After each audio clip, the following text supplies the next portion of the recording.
Ilẹ̀ Yorùbá, ọ̀pọ̀lọpọ̀ ìṣẹ̀lẹ̀ tó ń wáyé lọ́dọ̀ àwọn ọba aláyé bẹ̀rẹ̀ látòrí ipò eléyìí tí Ṣèyí Tinubu jẹ, aya rẹ̀ ló kọ́kọ́ wá joyè tí wọ́n bọ́n fún bá sọ lóyè. jù bẹ́ẹ̀ lọ ánsà tí màá fún ẹ ni màá fún ẹ yìí. Ṣèyí Tinubu náà àní ọmọ joyè tì mí ń tìkútì ní sùúrù Ààrẹ Ọ̀nà Kakanfò Yorùbá. wọ́n bá wù ọ́ kọ́ ọ gbé ti bẹ̀rẹ̀ republic jáde. àtàwọn kan tó ní bóyá kan tó máa jẹ Ààrẹ Ọ̀nà Kakanfò Oòduà, ẹ fẹ́ sọ nǹkan kan lórí ẹ̀. ní tẹ́mi ọkàn sọ ni ọ̀nà tí wọ́n tó wá síbí last ọ̀nà tí ọjọ́ wo ni ọdún tó lọ yẹn ni. ọjọ́ ni mò ń sọ wọn ò bẹ̀rẹ̀ mo ò lè àkókò rántí ọjọ́. mo ò lè rántí ọjọ́ báyìí. ọjọ́ karùn-ún oṣù èwo ni May oṣù karùn-ún ọjọ́ karùn-ún oṣù karùn-ún 5th of May òun ló wá ṣe interview fún mi bí gbogbo ọ̀nà tó ń ṣẹlẹ̀ yẹn ò tiẹ̀ ṣẹlẹ̀ owó tá à ń sọ ńjọ́ náà kò tiẹ̀ bá mu làwọn kan bá ń pè mí o mo sọ báyìí ní ọ̀tọ̀ ìtàn ilẹ̀ Yorùbá là ń sọ à ń fọ̀rọ̀ wé ọ̀rọ̀ lásán ni kò tiẹ̀ sì sí pé bóyá ẹnìkan lòun fẹ́ jẹ ọ̀kan lọ́mọ ẹnìkan lòun fẹ́ jẹ nǹkan kan ẹnìkan ní kò tiẹ̀ sí gbogbo yẹn gbà yẹn oníkálukú ní ń pè mí mo sì ṣàlàyé fún wọn ìní ìwà àgbàjọ pé ẹ wo àbúrò mi captain ẹ wo WhatsApp mi o 5th of May òun ló ti sọ pé mo ti dé ẹnu géètì ẹ bá ń pe àwọn ní estate o kó lè jẹun wọlé o 5-5 àwọn èèyàn wá ọ̀tọ̀ ní tí mo sọ ọ̀tọ̀ ní tí wọ́n ń sọ oníkà ilé àmú tí ẹ lò tọ̀wọ́n àmú tí ẹ lò so mo kàn rẹ́rìn ni ẹnìkan ní kí n wá sọ gbogbo ìrọ̀ ẹ bá fẹ́ gọ̀ débi pé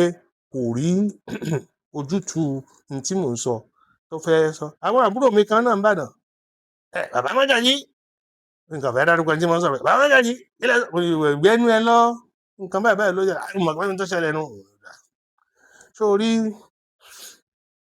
mo sọ lẹ́ẹ̀kan mo ní tí Ògúndé bá tún kọrin yóò sọ pé Yorùbá ponú ṣé téèyàn bá ní ọkàn ńlẹ̀ ṣé ó yẹ kó máa fọwọ́ kómi ẹ lọ́ba ẹ nídòyè ẹ mọ̀ wọ́n lò ọ̀sẹ̀ méjì sẹ́yìn ṣé ọmọ ẹ ti ń jẹ́ kéda ẹ̀rọ bọ́ọ̀ bá tiẹ̀ rí wọn rí ọmọ Ìjẹ̀bú-Jẹ̀ṣà ni wọn ń kọrin yóò dà fún ó ní oyè kan tó fún láti ìlú èbò àbọ̀mọ̀ kí ló yẹ òun MBE kí ni tó MBE ẹ bá wa tù n ò rò pé mo gbọ́ láàyè kó má mọ wá fún omi tó member of British Empire ọmọ ṣùgbọ́n èyí náà sọ́ra rẹ̀ member of British Empire wọ́n pè nígbà wọ́n fún ní MBE ṣé British Empire ṣì wà nígbà náà 2 weeks ago ọ̀sẹ̀ méjì sẹ́yìn King Charles kì í ṣe King Charles I o kì í ṣe Charles II o Charles I was 400 years ago British Empire gan started about that time Charles II was 210 years ago Charles III la ṣe wá rí tí ò sí British Empire mọ́ ṣùgbọ́n kò ṣe sọ pé Charles I ti lọ Charles II ti lọ èmi gẹ́gẹ́ ṣe Charles III lónìí King Charles III is still the king of Australia nísòro ṣùgbọ́n 2 weeks ago lọ́sẹ̀ méjì sẹ́yìn ó sì fàwọn kan jẹ KBE kí ni KBE. Knight of British Empire. Knight of British Empire ṣé British Empire yìí wà ṣe rí ẹ̀yin Yorùbá ẹ wo Benin Republic lásán sórí bí mo ṣe ánsà mi ni màá ṣe máa ánsà o ọlọ́gbọ́n ló lè yé ọ̀mọ̀ràn ló lè mọ̀ o ewé ọgbọ́n ló ní kí n gbọ́ o epo ọmọ ló ní kí n mọ̀ ewé olúyeye ló ní kó yé mi tí ò bá yé lòmíì ó pè wọn lọ́wọ́ tèmi kọ́ ló ṣòro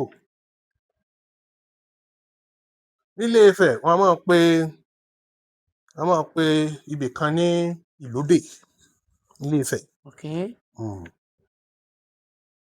Igbó Tàpá ibẹ̀ ni àti rí ẹnìkan tá a máa pè ní Ọbalẹ̀ṣù ibẹ̀ ni èṣù gangan ti jáde láàlú ògiri òkò ilé èṣù gangan nù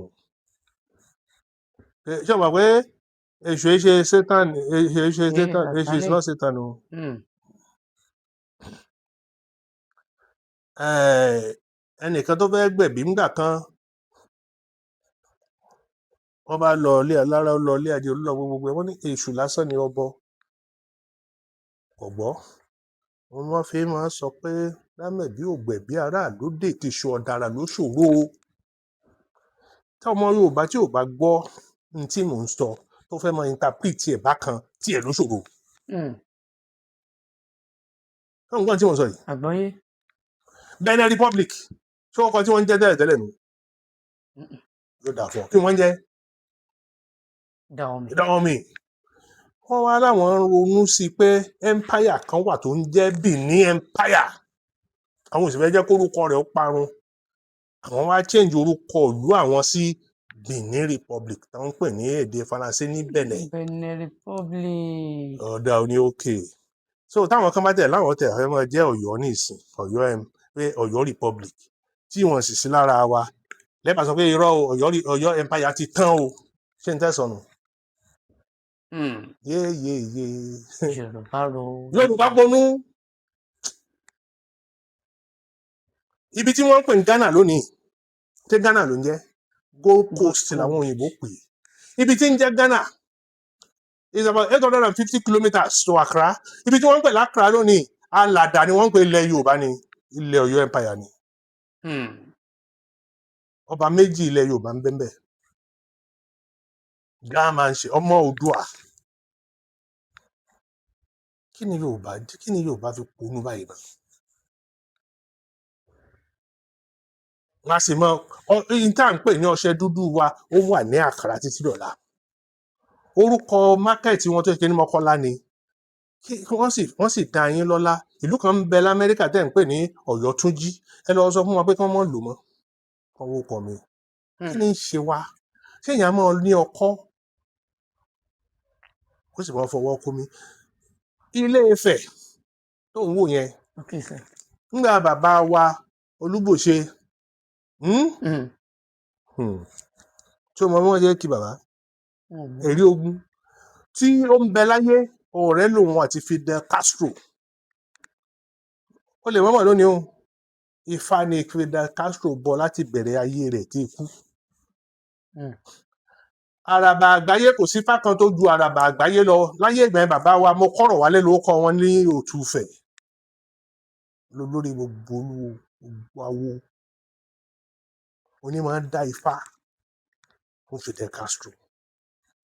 Tó bá wù yín kẹ́ ẹ lọ sí Cuba lónìí kẹ́ ẹ ní ifá ò jẹ́ nǹkan kan, kẹ́ ẹ nífẹ̀ẹ́ ò jẹ́ nǹkan kan, kẹ́ ẹ ní Yorùbá ò jẹ́ nǹkan kan mọ́. Bẹ́ẹ̀ bá ní rí ghost Fidel Castro tí ó mọ̀ gbà yín létí. Ní táwọn yẹn bọ tí wọ́n ikú nìyẹn.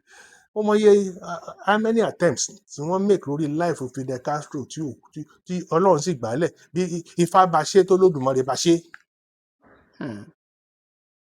Ọmọ bàbá òun mo kọ́rọ̀ wálé òun náà ló tún wá padà wá jẹ àràbà àgbáyé lónìí.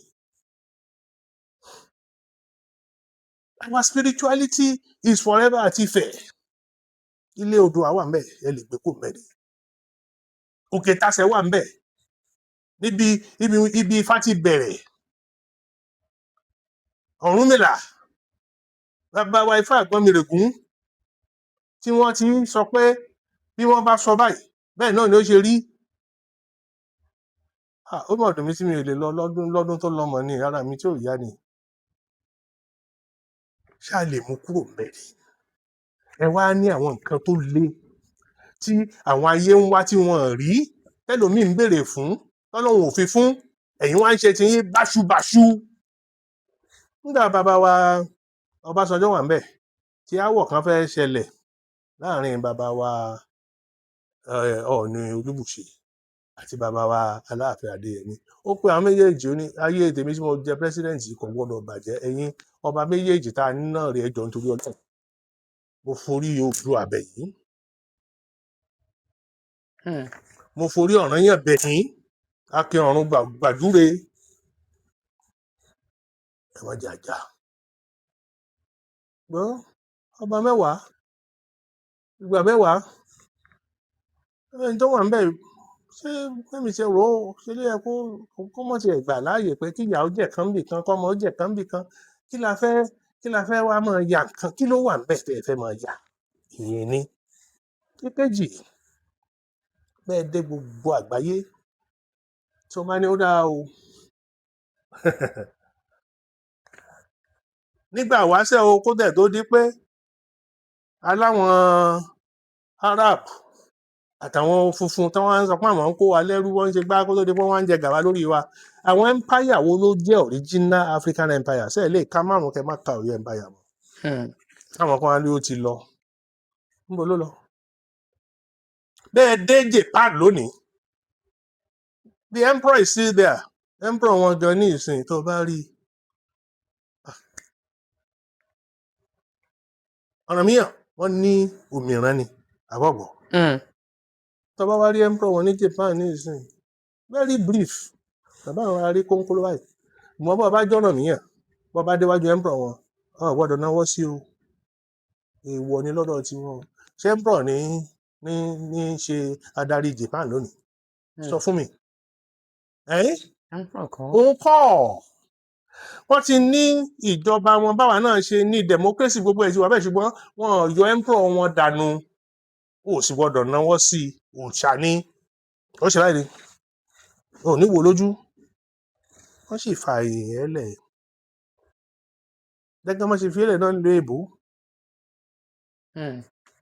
The King of England is the head of the Commonwealth ṣe ẹ fẹ́ yọ kúrò ní òun sì rèé ọ̀kan ju pé kí wọ́n gbé ìwé wájú rẹ̀ kọ́ sàn yẹn lọ ní tí prime minister bá sọ the king cannot change it but wọ́n fún king ní ọ̀wọ̀ tiẹ̀ nítorí kí ni kí ìlú bá máa lọ kó tùbà kó tùṣẹ́ mọ̀jà bà nǹkan tá a ní jẹ́ ṣé ló yẹ káwọn èèyàn á máa kọ́ ọgbọ́n ìmọ̀ àtòye bí wọ́n ṣe máa darí ọ̀dọ́ tiwọn lọ́dọ̀ tiwa ìkìlọ̀ rẹ o fún gbogbo ẹ̀yin tẹ́ ẹ̀ máa kọ̀ọ̀kan kúkú àtẹ̀yin blọ́gà òfò àtàwọn gan náà ti ń bẹ láàfin káàkiri ẹ má pe orí adé ẹnìkan kan àti